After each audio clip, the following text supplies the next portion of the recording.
A Super Bowl weekend is supposed to end with confetti, hangovers, and people flying home. Instead, it ended with a 49ers defensive lineman in surgery and a rapper's name showing up in a police report. Here's the part that makes this story different. Police haven't named a suspect. The victim reportedly isn't talking, and yet the internet is already acting like it knows exactly what happened. So let's slow it down and walk it in order, because the timeline is where this gets weird. And once you hear where it happened and what the police say they found at the scene, you'll understand why this could turn into one of those cases that never gets solved, even if the truth is sitting in plain sight. But first, how did a night that started as a private party end with emergency calls at 4 in the morning? According to police and multiple reports, officers responded to a shooting call around 4:06 a.m. on Mission Street in San Francisco. When they got there, they found a victim with an apparent gunshot wound, gave aid, and paramedics took him to the hospital. That victim was identified as Keion White, a defensive lineman for the San Francisco 49ers. The team confirmed he was injured and underwent surgery, and reports say it was successful. Now here's what everyone needs to understand. The official police statement describes a verbal altercation between two groups and says shots were fired by an unknown suspect. That wording matters because it's a clean, careful statement, and it doesn't tell you who the argument was with. But the police report viewed by reporters, that version paints a much more specific picture. This reportedly happened at Dahlia's, a bar and nightclub on Mission Street, with a private party downstairs where White was shot. And the environment matters because it explains why the scene was instantly chaotic.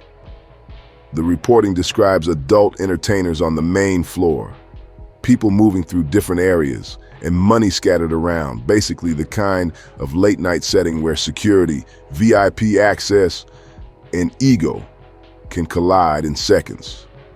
Now keep that private downstairs event idea in your head, because the key detail in the police report is about someone trying to enter a space they weren't supposed to enter. And that's where Lil Baby comes in. At least, according to the police report that journalists say they reviewed. Multiple outlets report that Lil Baby, real name Dominique Jones, was in San Francisco that night. The reporting notes he performed in the city on Sunday, and social media posts that appeared to be from the party showed him there. Important, that doesn't prove he did anything illegal. It simply places him in the story, because the police report connects him to an argument that allegedly happened right before the gunfire. And as of the reporting, his representatives didn't respond to a request for comment. So we're dealing with a classic modern headline problem. A celebrity name appears in connection with a violent incident, and the internet immediately skips the "what's confirmed" part and jumps straight to the verdict. But the police report details are specific enough that it's worth laying out carefully, because this is where the story turns.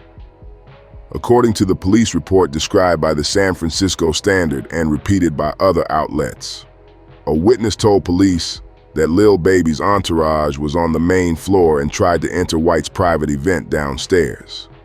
That's when, according to that witness account, White and Lil Baby got into an argument. No one is saying the argument automatically means either person fired a weapon. Again, no suspect has been named. But in a nightclub situation, an argument at the doorway can turn a calm room into panic instantly. And then comes the moment that makes this story feel like a movie, because the witness says he left to get management to calm things down.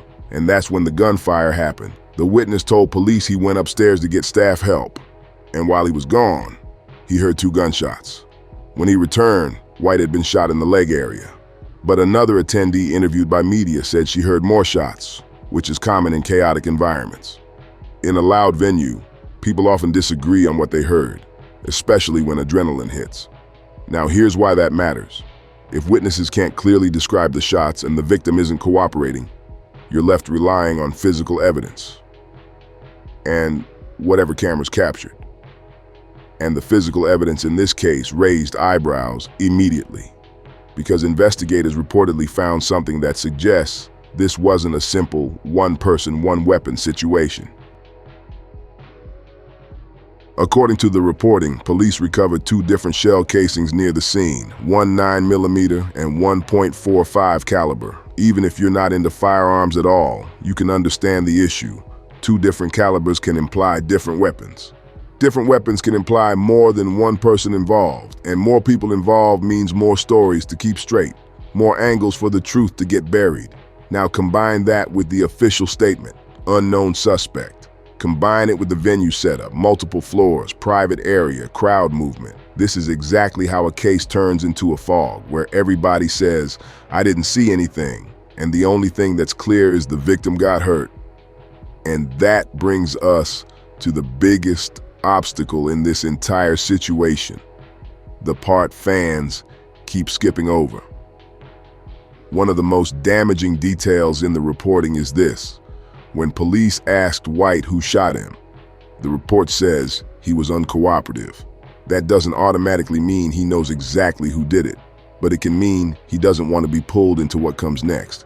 Because the moment you point a finger in a case like this, you're not just talking about an arrest. You're talking about statements, court dates, reputations, and headlines that never go away.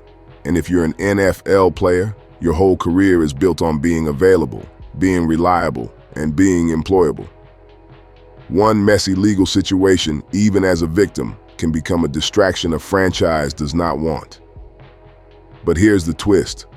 The same day this report started spreading, there was already another version of the story floating around. And the two versions don't line up perfectly. Early reports suggested White might not have been involved in the altercation that led to the gunfire.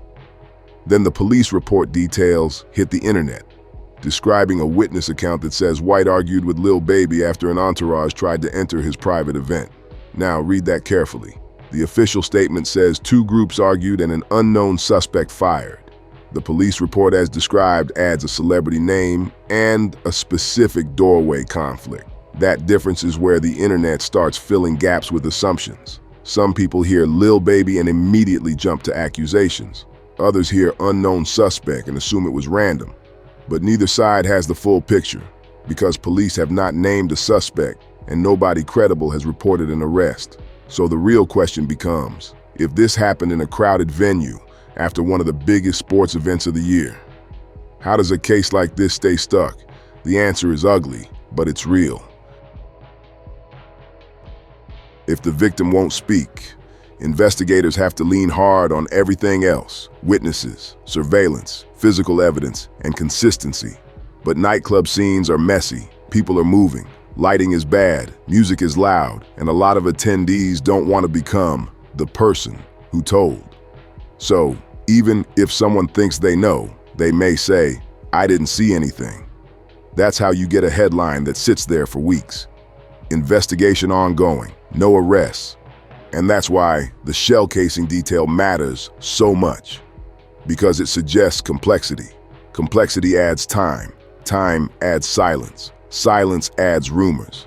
And speaking of rumors, once social media got hold of this, the story took on a life of its own, especially because it happened right after Super Bowl 60 in the Bay Area. But the football side of this is just as serious as the headline side. The 49ers confirmed White underwent surgery after the injury and said they'd provide updates when appropriate. And the timing could not be worse. The off-season program is right around the corner, and even if the injury isn't life-threatening, availability matters in the NFL, especially for a defensive lineman who needs explosion, balance, and lower body stability every single snap. He was acquired in a trade during the 2025 season and had a role on the line. Even a minor ankle setback can change how a team rotates players, how coaches evaluate camp reps, how contracts get discussed. So while the internet argues about celebrity names, the franchise is quietly thinking, how long is he out? What's the rehab look like? And will the investigation drag his name through more headlines? Because there's another uncomfortable piece here. This isn't the first time a 49ers player has been a victim of gun violence in San Francisco. ESPN and other outlets pointed out that White is the second 49ers player to be shot in San Francisco in the past 18 months. Referencing the 2024 incident involving receiver Ricky Pearsall during an attempted robbery. That context matters because it changes the public conversation. It's no longer just Wild night at a club. It becomes a bigger debate about player safety, celebrity movement, and how quickly situations escalate in public spaces, especially during major event weekends when the city is packed. City leaders have condemned violence in prior incidents, and the attention on San Francisco spikes every time something like this happens. But here's where things get tricky. The more public pressure builds, the more people expect a quick answer. And quick answers are exactly what this case might not produce, especially with unknown suspect still being the official line. Which brings us back to Lil Baby, because his name in this story is the gasoline. Let's be precise. The reporting says Lil Baby was present based on social posts, and that a witness account and a police report connected him to an argument before the gunfire. That is not the same thing as saying he fired a weapon. It is not the same thing as saying he ordered anything, and it is not the same thing as proof of a crime. Right now, the confirmed pieces are: White was injured by gunfire and had surgery. Police describe it as a verbal altercation between two groups and say the suspect is unknown. The police report described by journalists includes the alleged argument involving Lil Baby's group trying to enter a private area. Everything else floating online, who really did it, who must have done it, that's speculation. And speculation spreads because it feels satisfying, but it doesn't solve a case. Still, the reason this story is exploding is simple. People don't believe this was random, and the evidence detail doesn't feel random either. If investigators truly recovered both 9mm and .45 caliber casings, it raises questions that the public isn't getting answered yet. Was it one shooter with one weapon and stray evidence from another moment? Was it two weapons in the same incident? Was it confusion from the scene? We don't know, because those answers usually come later if they come at all. But what we do know is this: when a high-profile athlete is the victim, and a high-profile rapper's name is connected to the argument before it happened, the pressure to make it make sense becomes massive. And that pressure creates two dangerous outcomes. People accuse the loudest name in the headline with no proof. People stop caring about facts and start caring about narratives. And that's exactly why this next part matters. What investigators can still do, even if nobody wants to talk. Even when witnesses go quiet, modern investigations still have tools: camera footage, entry logs, security staffing, phones, location data, details that can map out who was where and when. Police have said this is an open, active investigation, and the venue, location, and timing, Super Bowl weekend, 4 a.m., a packed area, means there were likely cameras nearby, not just inside, but solving it and proving it in court are two different things. You can know what happened and still not have a case strong enough to file charges. And if the victim refuses to cooperate, it's harder, because juries want a clean story, not a puzzle. So the next headlines to watch for aren't the messy ones. The next headlines to watch for are the boring ones. Search warrants, new evidence, arrest made, charges filed. Until then, all you're going to see is noise. And that brings us to the question this whole story keeps dodging. Here's what makes this situation so unsettling. A 49ers player ends up injured by gunfire after a private event in a public venue. The official police line says, unknown suspect. The detailed reporting says an argument involving Lil Baby happened right before the shots. And the victim, reportedly, isn't helping police connect the dots. So what does that usually mean in real life? It can mean loyalty. It can mean fear. It can mean legal strategy. Or it can mean the truth is more complicated than one headline can handle. Now, I want you to answer this in the comments, because this is the part everyone is split on. Do you think this ends with a real arrest and a clear suspect? Or do you think this becomes one of those stories where everybody knows, but nobody ever says it on paper? Hit the like button if you want an update the moment anything official drops. And if you want the next chapter when it drops, subscribe.